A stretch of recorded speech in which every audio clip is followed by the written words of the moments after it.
আসসালামু আলাইকুম সবাইকে। সবাই কেমন আছেন?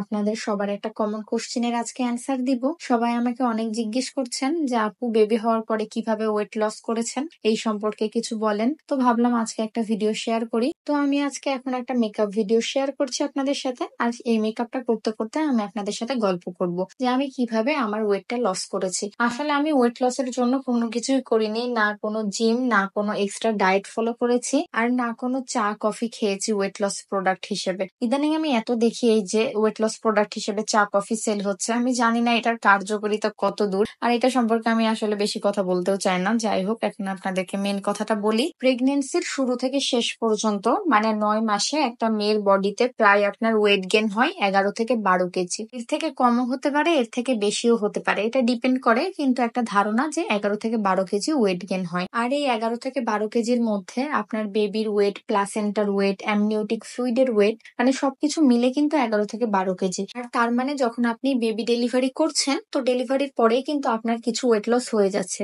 আর আপনি জানলে অবাক হবেন যে একটা ব্রেস্ট ফিডিং মাদার প্রতিদিন ব্রেস্ট ফিডিং এর জন্য কত ক্যালোরি বার্ন করে। মানে প্রতিদিন আপনি যদি একটা বাবুকে ব্রেস্ট ফিড করান, তাহলে সেটা হচ্ছে 7 মাইল হাঁটার সমান। আর এটা যদি আপনি ক্যালোরিতে হিসাব করেন, তাহলে মোটামুটি 500 থেকে 700 ক্যালোরি আপনার বার্ন হবে শুধুমাত্র একদিন ব্রেস্ট ফিড করালে। তাহলে আপনি যদি একদম ক্যালকুলেশন করে আপনার ডায়েটটাকে মেনটেন করেন, তাহলে কিন্তু আপনার মোটামুটি 6 মাসে আগের ওয়েটটা ফিরে পাওয়া সম্ভব। একদম আগের এক্সাক্ট ওয়েট না হলেও একদম অনেকখানি ওয়েট লস কিন্তু হয়ে যাবে আপনার। তাই বলে কিন্তু অতিরিক্ত কম খাওয়া দাওয়া করলে চলবে না, কারণ তখন আপনার ব্রেস্ট মিল্ক প্রোডাকশন হ্যাম্পার হবে এবং ব্রেস্ট মিল্ক ফ্লো কমে যাবে। যাই হোক, অনেক বকবক করে ফেললাম, অনেক কিছু ক্যালকুলেটিভ ধারণা দিলাম। আর সব থেকে মেন কথা, আমি কিন্তু এত ক্যালকুলেশন করিনি, যেহেতু আমার হচ্ছে বাবু হয়েছে আমার 5th ইয়ারে।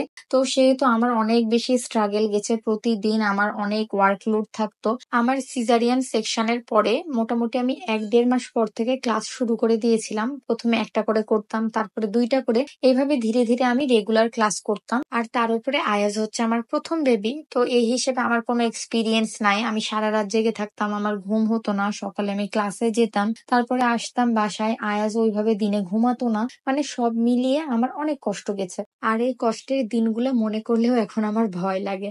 মানে লিটারেলি আমি পুরো রাত জেগে থাকতাম, 1.5-2 ঘন্টা ঘুমাতাম। মানে কি যে একটা অবস্থা হয়েছিল। ভাগ্যিস এখন আয়াস বড় হয়ে গেছে, এখন মোটামুটি রাত্রে ঘুমায়। দূর থেকে আসলে সবই ভালো লাগে। ওই তো ছবিতে ভিডিওতে সবাই বলে না আয়াস কত শান্ত, আপনি কত লাকি। অনেকেরই বাচ্চা হয় না, অনেকে মেডিকেলে চান্স পায় না, সবার কত কত কষ্ট। আমার নাকি লাইফ অনেক সুন্দর, কিন্তু এটা আসলে দূর থেকে সুন্দর, কাছ থেকে দেখতে গেলে এত এত কষ্ট।